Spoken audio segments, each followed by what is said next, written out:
खोटं बोलतेय मी? खोटं बोलतेय? मग सांग ना, मुकुंदकडून तू त्या प्रतापरावाचा नंबर का घेतलास?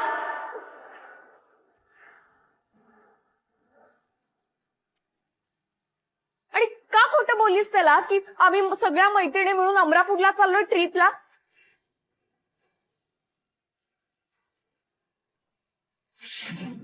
काय काय काय बोलतेस तू? तुम्ही काय बोलताय मला काहीच कळत नाहीये. मी सांगते ऐक. हिने त्या मुकुंदकडून त्या प्रतापरावाचा नंबर मिळवला.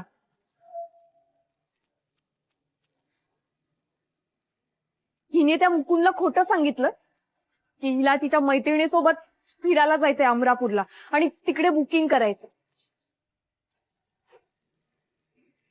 मोहिनी काय बोलतेस तू? माझा आणि मुकुंदचा काय संबंध आहे? मी कशाला त्याच्याकडे नंबर मागायला जाऊ? मूर्खासारखा तू काही बोलतोय, तू त्याच्यावर विश्वास ठेवतेस? I don't give a damn. मी काल आईला प्रॉमिस केलंय आणि मला माहितीये आईचा माझ्यावर पूर्ण विश्वास आहे. हो, ठेवला विश्वास.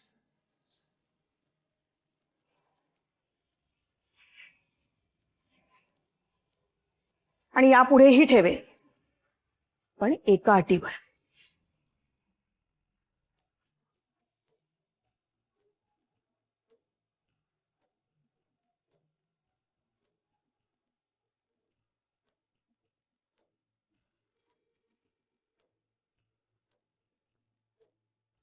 मगाशी तो माणूस आला होता.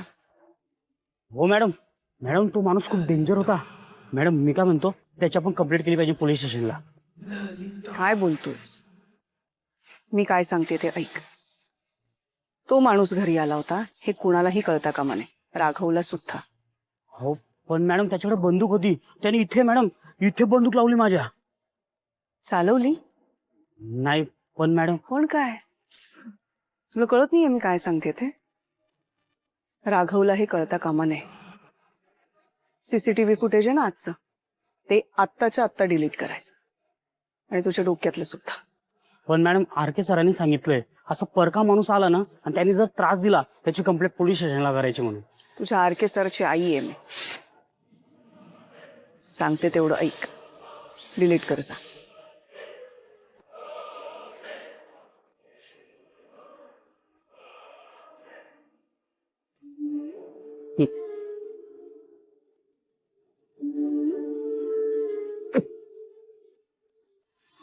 मला प्या लवकर प्या.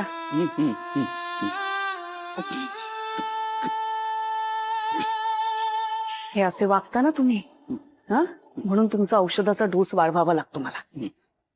नको त्यावेळी नको त्या गोष्टी करायच्या, नको त्या ठिकाणी जायचं, नको त्या माणसांना भेटायचं. हं?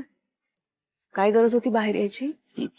राघवशी गप्पा मारायची. ती मुलगी आली तर तिच्याशी गप्पा मारत बसलाय. हा, पुन्हा असं करायचं नाही. हा, कळतंय तुम्हाला मी काय सांगते ते? आता झोपायचंय चुपचाप. आणि एक गोष्ट लक्षात ठेवायची, तो माणूस आपल्या घरी आला होता हे राघवलाच काय, घरातल्या इतर कुणालाही कळता कामा नये. येतंय लक्षात? आणि तो माणूस राघवलाच भेटायला आला होता. माझ्याबद्दल काहीतरी गैरसमज झाला म्हणून मला धमकावत होता. राहील ना लक्षात? झोपा आता.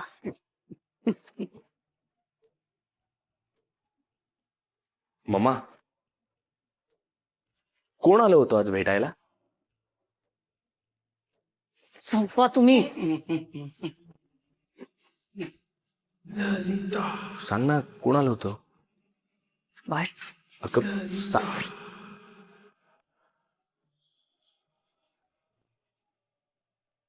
ए मम्मा सांग ना मला, कोण आलेलं भेटायला?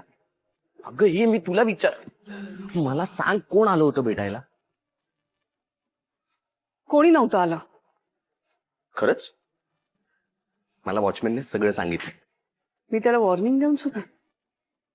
रिलॅक्स, तू टेन्शन घेऊ नकोस. हे बघ, त्याची काही चूक नाहीये आणि तो कोणाला काहीही सांगणार नाही. मग तुला का सांगितलं? अगं मी त्याला महिन्याचे पैसे देतो. आर.के.ला भेटायला कोण येतं ह्याची सगळी इन्फॉर्मेशन तो मला देतो. आणि तू नको ना टेन्शन घेऊ, तो कोणाला काही सांगणार नाही. पण आता मला सांग, कोण आलं होतं? वेळ आली की सांग. ए मम्मा थांब ना. राघवचा काही नवीन राडा वगैरे नाहीये ना? नाही, ऍक्च्युली तो माणूस राघवला नाही, मला भेटायला आला होता. आता तू बघ, आपण ठरवलेले प्लॅन्स कसे स्मूथली फंक्शन होतील.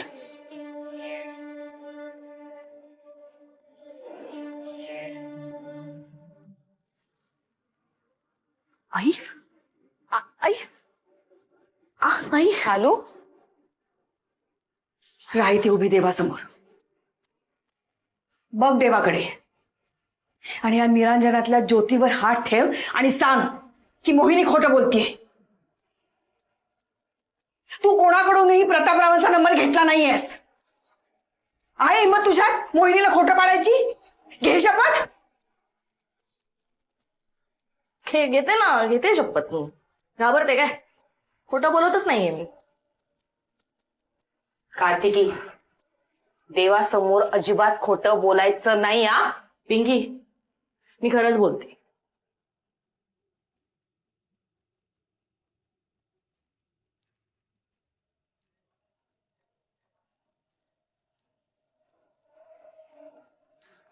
आता बघू. अमरापूर बाबा.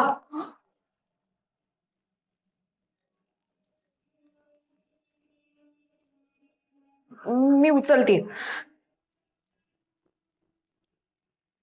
हॅलो. कार्तिकी राजे, अहो तुम्ही कधी येताय अमरापूरला? मालक वाट बघतात आहे तुमची. मी मालकांना सांगितलं होतं की अमरापूरला येते आणि आलाच नाही. कधी येताय? अहो मालक तुमच्या वाटेकडे डोळे लावून बसले ते.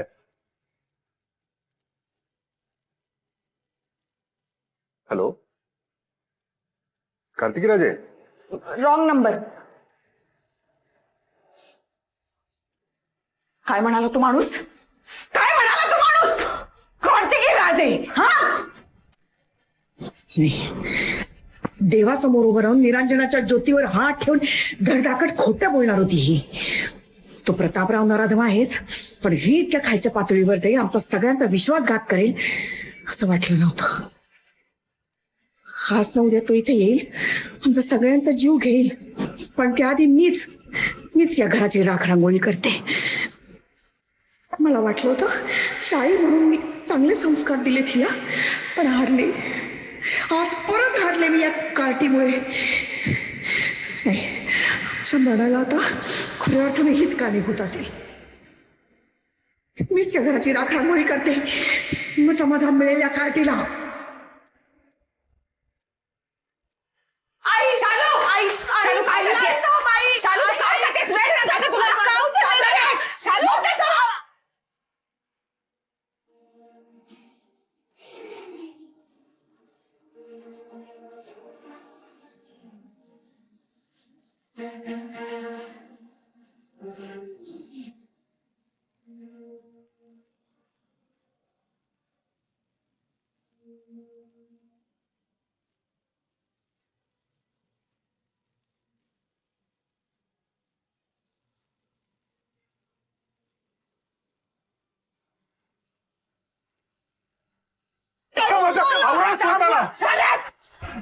मधल्या सरक तू. मधल्या सरक, नाहीतर नाही, आई नको. आई माझं चुकलं. आई सॉरी. आई नको. आई तुला मत करायचं चालू.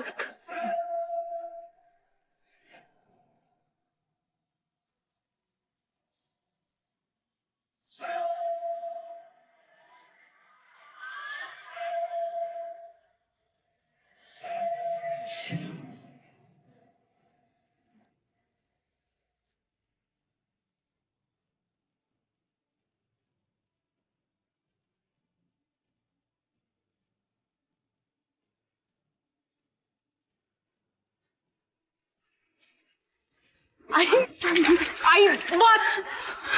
काय पर्याय ठेवलाय की तिने? शांत हो. कसं शांत हो? शांत हो आई.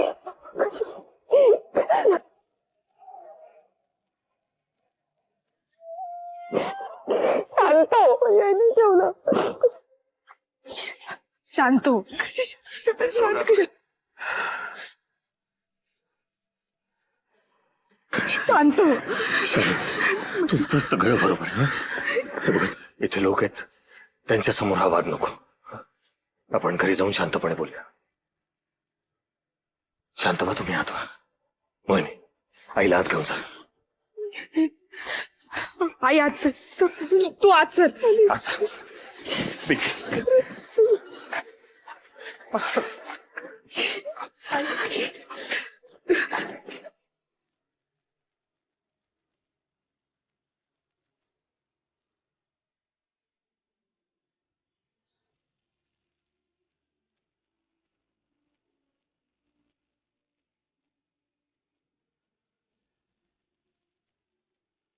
तुम्हाला सगळ्यांना एक विनंती करतो. आता जे काही झालं ना, याची कुठेही चर्चा करू नका प्लीज.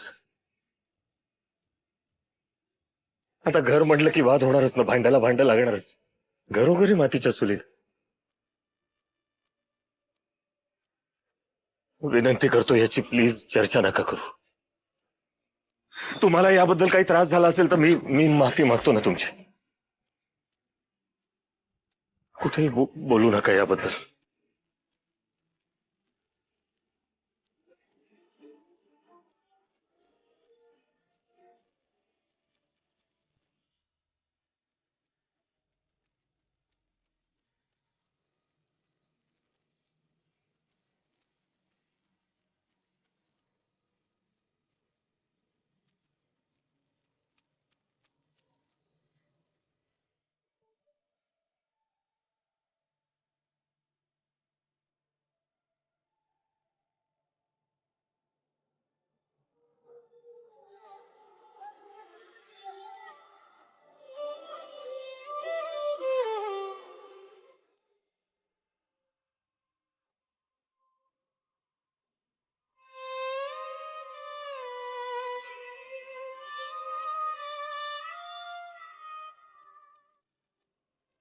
पाणी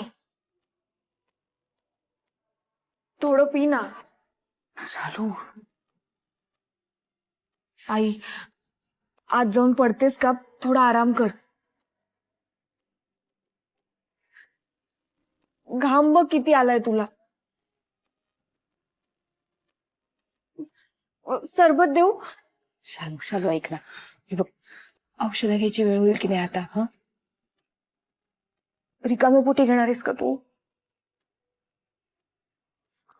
हो तेच ना, लास्ट टाइम पण असंच केलं तिने आणि 4 दिवस आजारी पडली होती.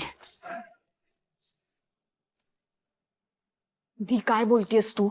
काळजी काय फक्त तुम्हा लोकांनाच वाटते का? सकाळपासून काही चहा पाणी घेतला नाहीये म्हणून अशी चिडचिड करते. म्हणजे तिची चिडचिड होण्यासारखं तू काहीच केलं नाहीस असं म्हणायचंय तुला? ऑफकोर्स.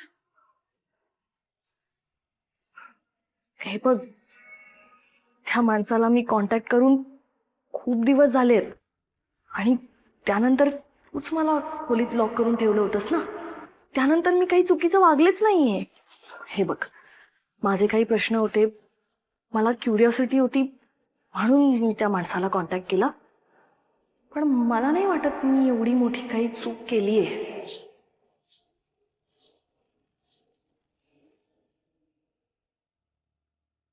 बरोबर आहे तुझं कार्तिकी. चूक तुझी नाहीये, चूक माझी आहे. तू हे जे वागतेस ना, त्याचं कारण मी बाप म्हणून कुठेतरी कमी पडलो. मास्टर जी क्या बात कर रहे हो तुम? मी विचार करूनच बोलतोय पिंकी.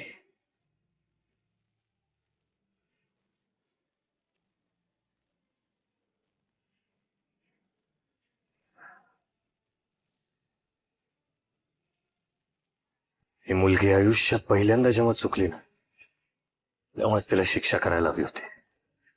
तिचा कान पिरगायला हवा होता, पण मी नाही केला ना तसं. कारण मला याची पूर्ण जाणीव होती की कितीही झालं, काहीही झालं ना तरी आमच्या दोघांमध्ये रक्ताचं नातं नाही. म्हणून कदाचित या दोघींनाही मी गरजेपेक्षा जास्त जपलो. त्यांच्या प्रत्येक चुका पोटात घालत आलो मी, प्रत्येक चुका. या सगळ्याची शिक्षा अनुभवतो त्या कार्तिकीमुळे. जेव्हा या दोन्ही पोरींना बापाच्या नावाची गरज होती ना, तेव्हा मी कुठलाही पुढचा मागचा कुठलाही विचार न करता यांना नाव देऊन बसलो माझा. त्यांना जीव लावला, प्रेम केलं, फक्त आणि फक्त प्रेम केलं. पण सख्खा बाप नव्हतो ना, म्हणून कठोरपणे नाही ना वागू शकलो यांच्याशी. म्हणूनच कदाचित त्यांना वळण नाही लावता आलं मला. कार्तिकीचे सगळे अपराध पोटात घातले आणि तिथेच मी चुकलो. उसी वक्त अगर मैंने अपना हक जताया होता ना, तो आज ये नौबत ही नहीं आती. बेटा, मी मनाने तुमचा बाबा होण्याचा प्रयत्न केला का, पण मानाने नाही होता आला. आणि जेव्हा तुमच्या आईने तुम्हाला खरी परिस्थिती सांगितली, तेव्हा तर या नात्यामधली माझी किंमत शून्य झाली यांच्या लेखी.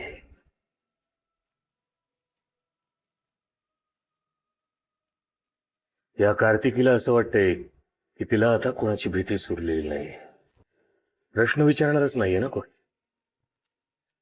थांबवणार नाही. 22 वर्षांपूर्वी या कुटुंबावर जेव्हा एक संकट आलं होतं ना, तेव्हा प्रतापरावासमोर या सगळ्यांसाठी ढाल बनून उभा राहिलो होतो.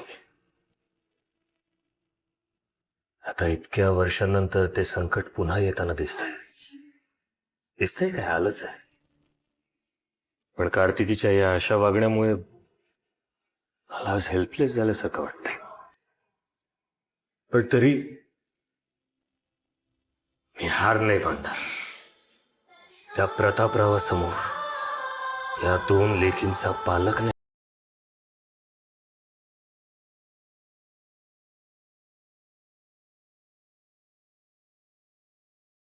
आजपर्यंत मी हेच मानत आलो की मी तुमचा बाप आहे. पण आता जर तुम्हाला हे कायद्यानिशीच सिद्ध करून हवं असेल ना, तर मला तुमच्या आईशी लग्न करावंच लागेल.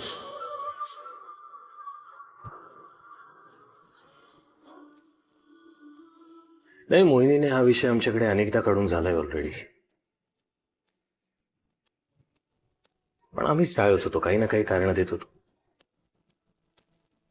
क्योंकि इस बात की हमें कभी जरूरत ही महसूस नहीं हुई. लेकिन अब है. आमचं नातं लोकांना दाखवण्यासाठी कधीच नव्हतं, एकमेकांना आधार देण्यासाठी तयार झालं होतं. पण कार्तिकीला जर ही गोष्ट कळत नसेल ना, तर आता तिला दाखवून द्यायला हवं की मला माझा हा संसार, हे कुटुंब वाचवण्यासाठी तुमच्या आईशी लग्न करावं लागेल.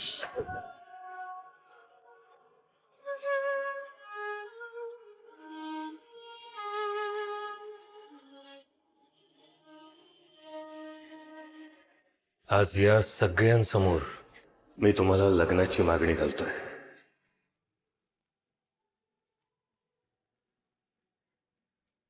वेळ घ्या, विचार करा आणि मगच निर्णय द्या. तुमचा जो काही निर्णय असेल तो मला मान्य असेल.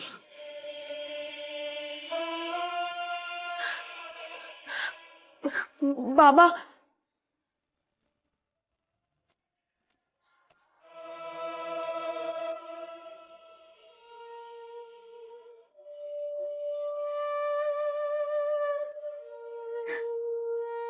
थँक्यू.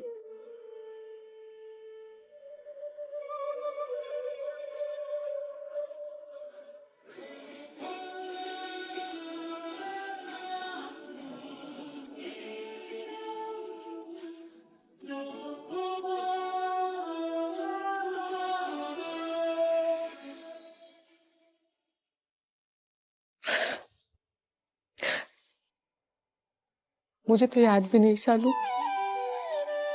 कित्येक वर्ष झाली माझी हीच इच्छा होती माहितीये की आपलं हे मानलेलं नातं सख्ख व्हावं. पण मी कधीच तुला तसं थेट बोलले नाही. अगदी मोहिनीने विषय काढला तेव्हाही नाही. एका छपराखाली राहतो आपण सगळे, पण रक्ताने आपण कुणीच कुणाचे नाहीये. भाई म्हणतो तसं हे मनाचं नातं तुला मानाने मिरवता येईल. संधी आहे तुझ्याकडे आणि आमच्याकडे पण. आमची ही संधी काढून नको घेऊस. नाही म्हणू नकोस.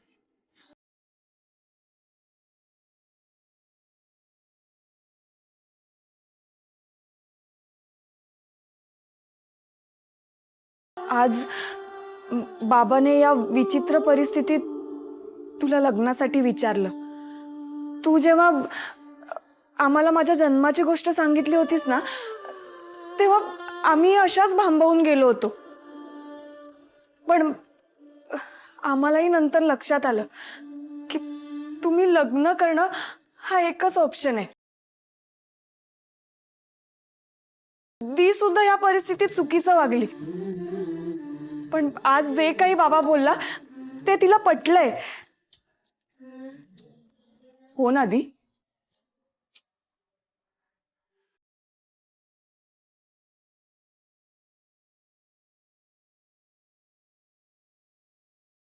मी तुला फोर्स नाही करणार. तू सगळ्या बाजूने विचार कर आणि तुझं उत्तर दे.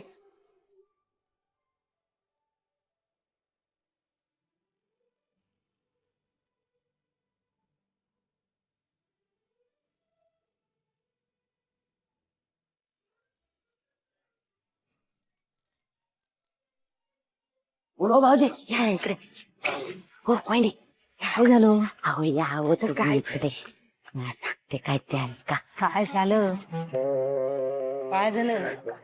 तुम्हा सगळ्यांना ना मला काहीतरी महत्वाचं सांगायचंय. हा काय काय काय? 1 मिनिट थांबा सांगते. देवकरांच्या घरात ना काहीतरी गडबड आहे बघा. आज त्या शालूमुळे आपली अख्खी चाळ जळली असती. होय की नाही भाऊजी? होय की नाही वहिनी स्मिता वहिनी? अहो अशा सभ्य माणसांच्या वस्तीत असे राहाडे शोभतच नाही. इतकी वर्ष ह्यांच्या घरात काहीतरी घडत होतं नाही ना? पण गेल्या 1 महिन्यामध्ये किती काय काय घडलं.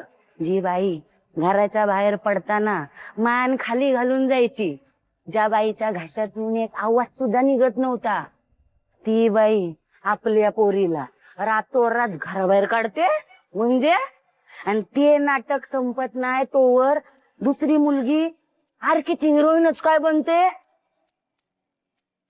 आणि काय त्या मेकअपच्या गाडीमध्ये 3-3 तास बंदच काय होते अचानक. आणि तो आरके तिच्यासाठी आपल्या वस्तीत काय येतो, घरात येऊन तिची माफीच काय मागतो.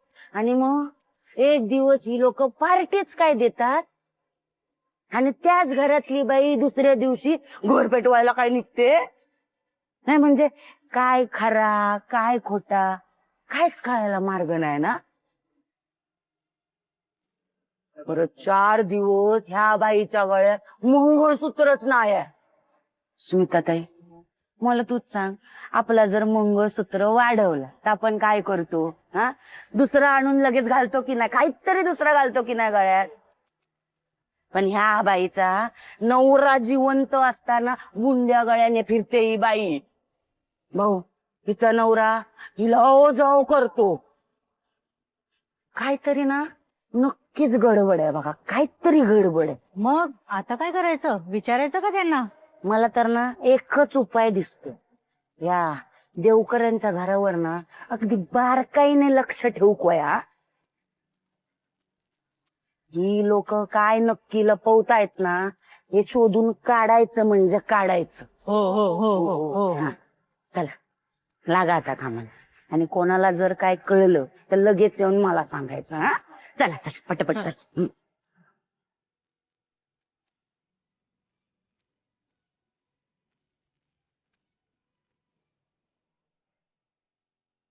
4 तास थांबलो तिच्यासाठी रेस्टॉरंटमध्ये. त्या हॉटेल मॅनेजरने केलेला अपमान सुद्धा सहन करून घेतला. अरे पण तिची कॉस्ट्युम ट्रायल होती ना. होती ना, पण दिवसभर नव्हती ना. बरं मला सांग, तू आरकेच्या घरी गेला होतास ना, भेटली ना तुला ती? भेटली, पण डिटेलमध्ये काही बोलणं झालं नाही. का?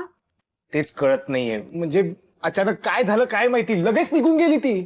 ठीक आहे, इट्स ओके. उद्या भेटून विचार तिला. अगं असं नसतं ना रश्मी. आता तिचं शेड्यूल पॅक असणार, रिहर्सल होणार, मग शूटिंग होणार. आता मोठ्या लोकांसोबत उडबस वाढणार ना तिची. अरे दादा, इतक्या लवकर असं पजेसिव्ह होऊ नकोस. हे बघ, तुला ती आवडते म्हणजे काय तुझा हक्क होत नाही तिच्यावर.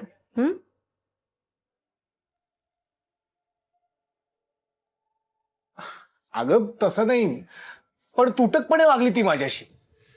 तिच्या मनात नक्की काय चाललंय हेच कळत नाहीये मला. हे बघ, तुझ्या मनात तिच्याबद्दल काय आहे हे जोपर्यंत तू तिला सांगत नाहीस तोपर्यंत तिच्या मनात तुझ्याबद्दल काय आहे तुला कसं कळणार? दादा, हे बघ, मुलींना टाइमपास नको असतो. सो एकदा तिला कळलं ना की तू तिच्याबद्दल काय विचार करतोयस तर तिचे सुद्धा रिस्पॉन्स बदलतील. मी तर म्हणते उद्या लगेच विचारून टाक तिला. आणि तुझ्याकडून होत नसेल ना तर मी बोलेन तिच्याशी. आणि त्याहूनही जर तुला फॉर्मल हवं असेल तर आईबाबांना बोलवते जळगाववरून. एकदाची काय मागणीच घालून टाक. नाही नाही नको, मागणी काय. मी ना, मी विचारेन तिला, मी बोलेन तिच्याशी. पण मग लवकर बोल. हो, लवकरच बोलतो. नक्की. चल ठीक आहे, जेवायला वाढते, जेवायला ये. येस, आलोच मी.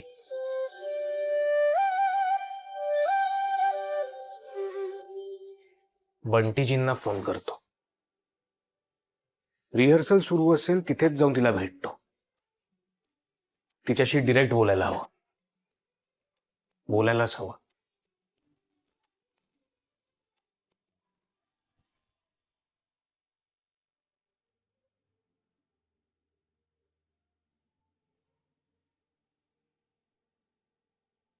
काय ग?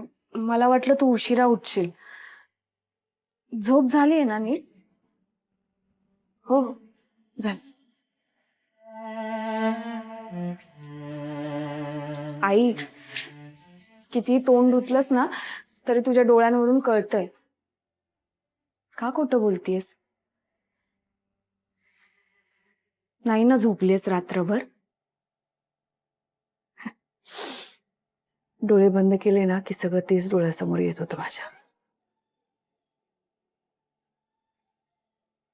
अशी का वागले मलाच कळत नाहीये. कार्तिकीच्या वागण्याने ना संताप झाला होता माझा. कधी माझा संयम सुटला मलाच कळलं नाही. पण हे असं करायला नको होतं. मी खूप घरावर रॉकेल टाकणं वगैरे खूप चुकीचं वागले मी. असं शिखरकोपी माणसासारखं वागले मी. इतका त्रागा करून घ्यायला नको होता मी. बघ ना, लोकांना उगाच चर्चेला विषय मिळाले आणि घरातले विषय उगाच चव्हाट्यावर आले. काय म्हणतील लोक आता? आई,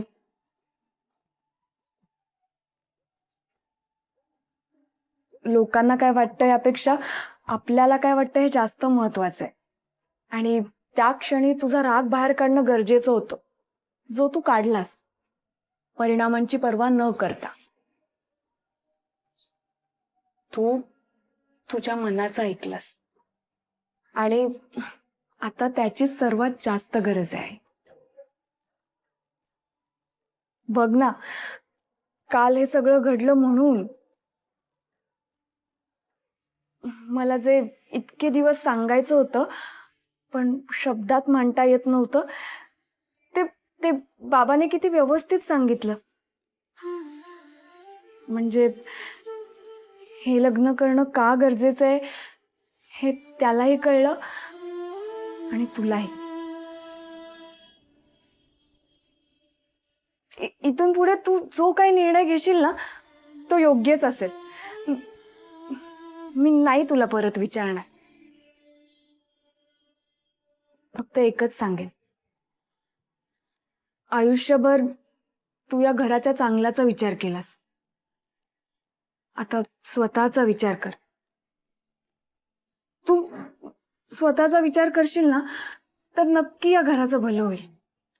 आता तुझं भलं झालं ना तर आणि तरच या घराचं भलं होईल. पण अजून पण आहेच. का खोटं बोलतेस तू आई? इतके वर्ष तू स्वतःशीच खोटं बोलत आलीस आणि स्वतःचीच समजूत काढत आलीस. मला हे कळत नाही असं वाटलं का तुला?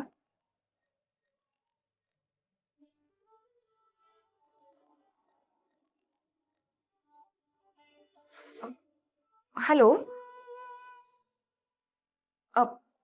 हो. नाही पण प्लीज छोटी गाडी पाठवा हा. म्हणजे 100 लोक उगाच प्रश्न विचारतात, मला नाही आवडत. हो बाकी सगळं शेड्यूल आहे माझ्याकडे. हा 9:30 पर्यंत आलात ना तरी चालेल. ओके. काय ग, काय झालं? कोणाचा फोन होता? अगं त्या ऍडसाठी ना डान्स रिहर्सल आहे आरके सोबत. स्टुडिओ बुक केलाय. हा, गाडी पाठवणार आहेत म्हणाले. शार्प 10 वाजता पोचायचंय. आज ना जाण्याआधी तुझी दृष्टच काढते बघ. हे डान्स वगैरे सगळं आपल्यासाठी नवीन आहे ना. मी छानसं जेवण बनवून देते तुला, डबा घेऊन जा. हा बघ सगळं छान होईल. हा